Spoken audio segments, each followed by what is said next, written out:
You know, ModNation Races is probably one of the most fun kart races I've ever played.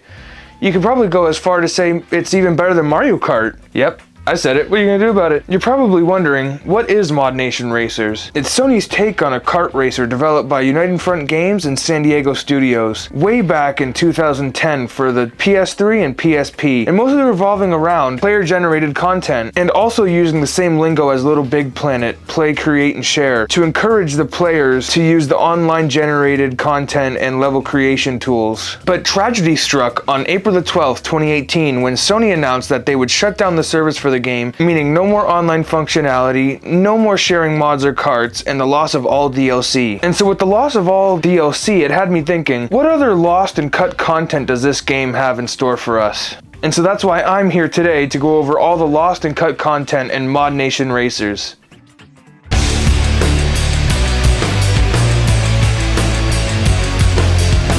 Time for another video game analogy. She wins, flawless victory, fatality.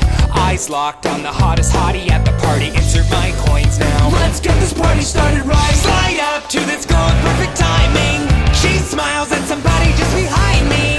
Line locks when I go to say the perfect line. Let me try this all again. You gotta be an enemy, like Wario or Dr. Wily. I'm learning from mistakes I make each time I die. I'm fine, oh retry.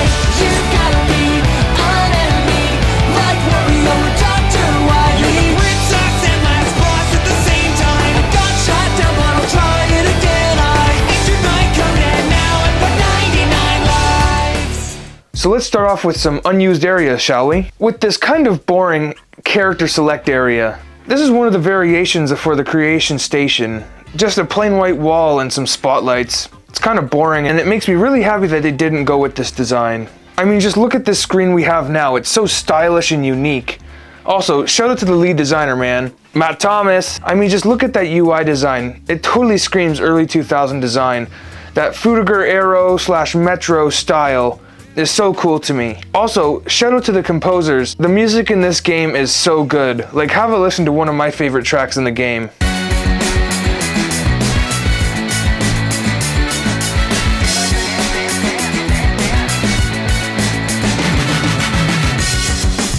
So let's get back to some more cut stuff, like this cut cart select screen, which is just an untextured room with a platform in the center, most likely meant to show off the player's cart.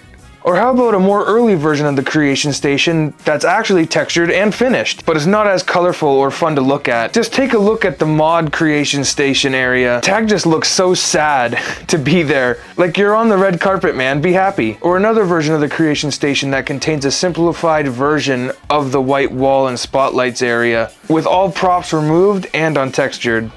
Data / world / track park seems to be a very early version of ModSpot, having a little to nothing in it with a couple of floating orbs. Or what about a warehouse with a ton of different props and launchers and, you know, just all the stuff you can use to make a track with. And maybe a third-person camera? I mean, I don't know, that photo kind of looks like it was third person, but who knows?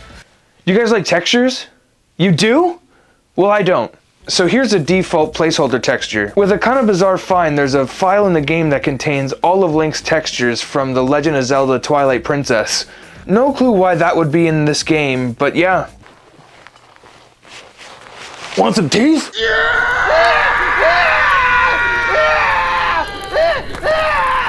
Well, nothing can really top The Legend of Zelda textures.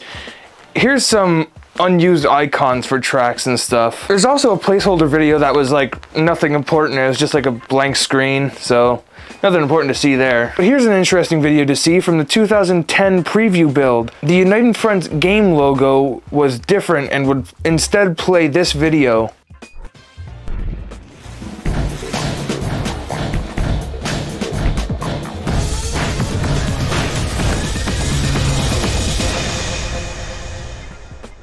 Speaking of different builds, the E3 2009 build of the game, where they first debuted the game to the world, they showed a lot of cool concept art in that crappy character select area again, with a blue-skinned version of Tag named Chase. Also in this video, they showed an early version of the Alpine drop track, and not just that, an early version of the beginning of the race screen without that crappy delay.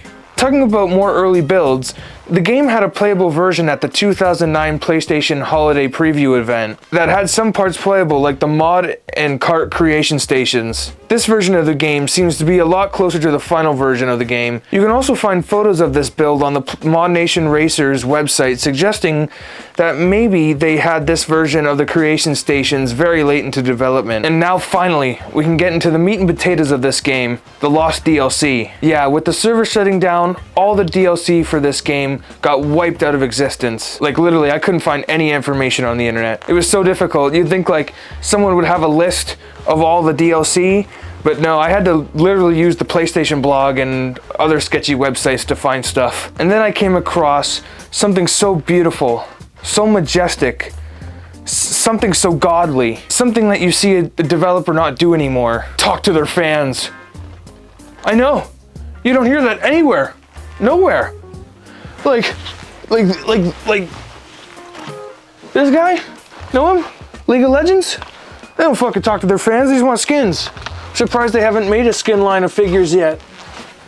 And so yeah, the developers would talk to their fans every single Monday with a little special thing they like to call ModNation Monday, showing off things like the mod of the week, the card of the week, and the track of the week. And also with these updates, they showed off new and up and coming things for the games, like double XP weekends, new DLC, and a ton of other little updates. And with that, I practically found every single piece of Lost DLC, starting off with the 4 pre-order DLC characters. We got my boy Kratos and his Card of Chaos that was exclusive to GameStop pre-orders, Nathan Drake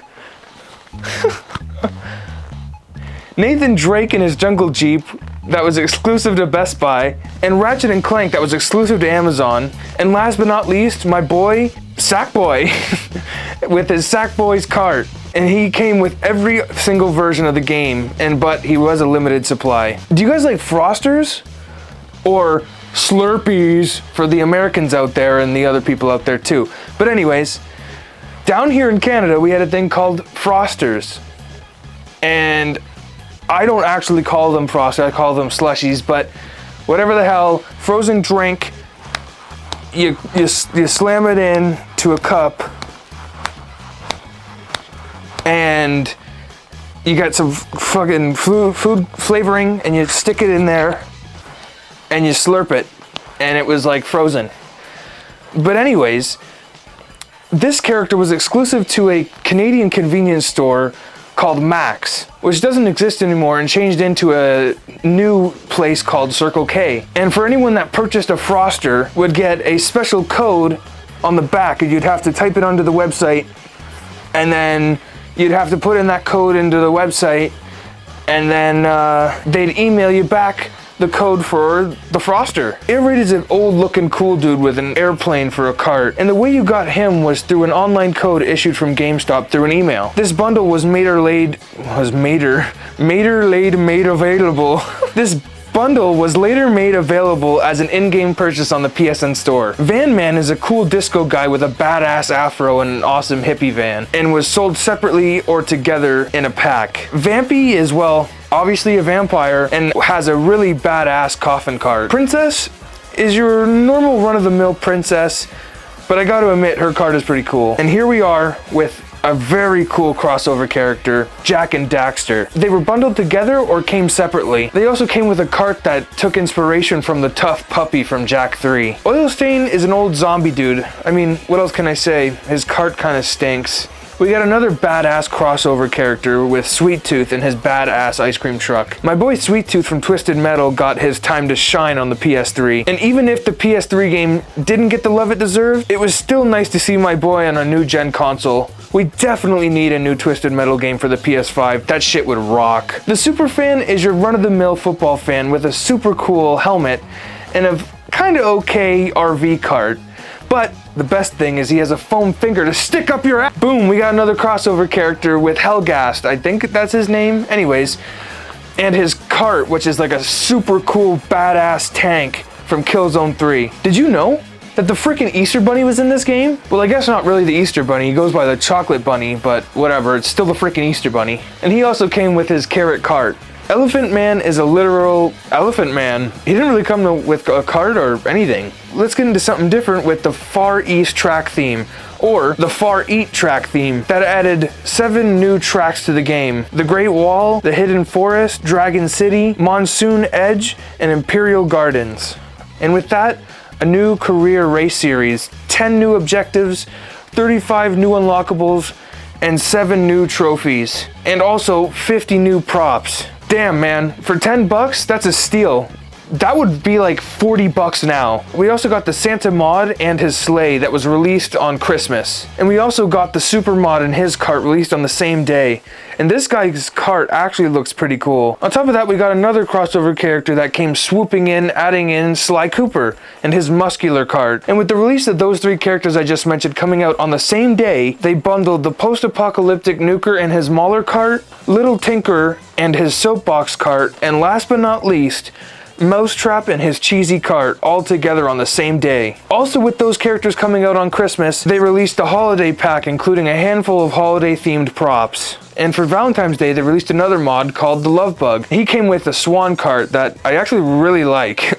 On top of that, El Snako and his really cool looking cart came out, and this is a DLC I actually wish I had. The Stunt Prop Pack came out containing a bunch of launchers and ramps and a ton of buses so you can jump over like Evel Knievel style. We're back at it like a crack addict, adding in another crossover character with Flo from Progressive Insurance. And she also came with a prop pack. I mean, these guys are starting to turn into Fortnite. What are they going to cross over with next? Family Guy? Do you guys remember El Snako? Well, another character released with him on the same day, and his name was Papercraft. And his cart kind of resembles the cardboard cart from the base game. Cowboy is the new sheriff in town and is a literal cowboy, and he was also another pre-order bonus character. Woody was another pre-order bonus character, and he drove a really cool golf cart. Back when the game had its 2-year anniversary, to celebrate, they made all DLC on sale and also gave out a special limited edition DLC mod. The Stowaway in his submarine cart. He was a limited edition giveaway character that wasn't purchasable on the PlayStation Store and was only given away to a handful of players over the time period of the anniversary. The codes were given out on Facebook and the PlayStation blog. And for New Year's, they released the Party Hardy mod to celebrate 2011. Yo, yo, yo, it's the MC mod and his pimp cart. It's definitely not named the pimp cart, but I mean, just take a look at it. It looks super cool, and it definitely looks like a pimp cart. Yo, yo, yo. The Waterworld part pack came out in perfect timing for summer. And with that pack also came a new mod, the Backburn, which is a little fireman dude and his fire truck cart. The Pixel Pixie mod and the Late Night mod released with a handful of mini parts packs, like the Western Mini part pack, the Prehistoric part pack, the Moon Colony part pack, and the Construction part pack. On top of that, the Arctic Career extension pack and the Big City extension pack released together and came with a combined 5 new tracks, 7 new trophies, new tokens, and 100 new items. After that, they released a couple more mini part packs, like the Haunted part pack, Alien part pack, and an add-on where you could unlock all the customization options without playing the story. So in the end, tracking down all this DLC, going to sketchy websites for information was fun, but I hope to never do this again. I mean, I get it. Someone has to keep track of this DLC and archive this stuff, of course, but man, was it hard to track down this stuff. I do gotta admit, it was fun researching all this stuff and finding little chunks of the early 2010 and 11 era stuff. And seeing all of these players come together and create this stuff and release it to the internet and have it be displayed on the blog was just so cool. And it really showed how much the developers truly cared about this game. And it kind of got me wishing I actually played this game more when I was a little kid. And with that, I give you the complete list of the ModNation Racers cut and lost content. And I thank you all for watching, and I'll see you in the next one. Why do I sound like a YouTuber? Fuck it. See you later, bitches!